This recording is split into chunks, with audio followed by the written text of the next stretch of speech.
প্রতিবেশী অর্থ বন্ধু হলেও এই সংজ্ঞাকে যেন পাল্টে দিয়েছে ভারত পাকিস্তান। পাশাপাশি এই দুই দেশের শত্রুতা জন্মলগ্ন থেকেই। সীমান্তে অস্ত্রের ঝনঝনানি শোনা যায় মাঝে মধ্যেই।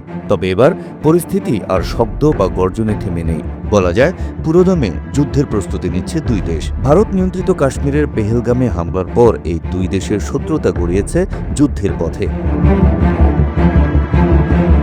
এরই মধ্যে সেনাবাহিনীকে সম্পূর্ণ স্বাধীনতা দিয়েছেন ভারতের প্রধানমন্ত্রী নরেন্দ্র মোদী। যদিও পাকিস্তান এখনও বলছে শান্তি চায় তারা, তবে আক্রমণ হলে পাল্টা আক্রমণে প্রস্তুত তারা। এদিকে এমন পরিস্থিতিতেই প্রতিদিনই একটু একটু করে শীতল হচ্ছে দুই দেশ নিয়ন্ত্রিত কাশ্মীরে। সম্প্রতি ভারত নিয়ন্ত্রিত কাশ্মীরে ধরপাকড় হয়েছে অনেক, সেনা টহলও বাড়ছে সেখানে। এদিকে পাকিস্তান নিয়ন্ত্রিত কাশ্মীরের অনেক মাদ্রাসা বন্ধ হয়ে গেছে হামলার শঙ্কায়।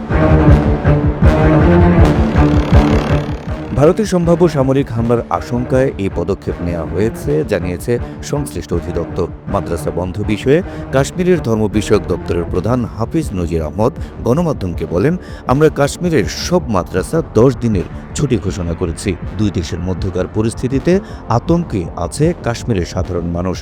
বান্ডেল থাকলে প্রতি সেনমানিতে টাকা বাঁচবে। বিকাশ সেনমানি বান্ডেল কিনে জিতুন প্রতি লেনদেনে। পাকিস্তান নিয়ন্ত্রিত কাশ্মীরে প্রায় 15 লাখ মানুষ বসবাস করেন। এরই মধ্যে এখানকার অনেক মানুষ মাটির নিচে বাংকার তৈরি করছেন।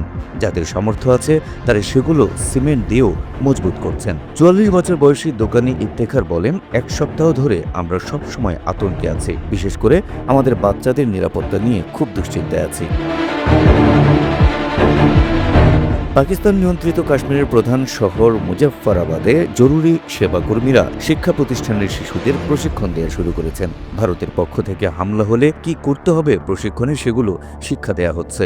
11 বছর বয়সী আলী রাজা বলেন, আমরা শিখেছি কিভাবে আহত কাউকে প্রাথমিক চিকিৎসা দিতে হয় এবং কিভাবে স্ট্রেচারে বহন করতে হয় ও আগুন নিভাতে হয়। এদিকে আগামী 24 থেকে 36 ঘন্টার মধ্যে হামলা হতে পারে বলে জানিয়েছেন পাকিস্তানের তথ্যমন্ত্রী আতাউল্লাহ তারার।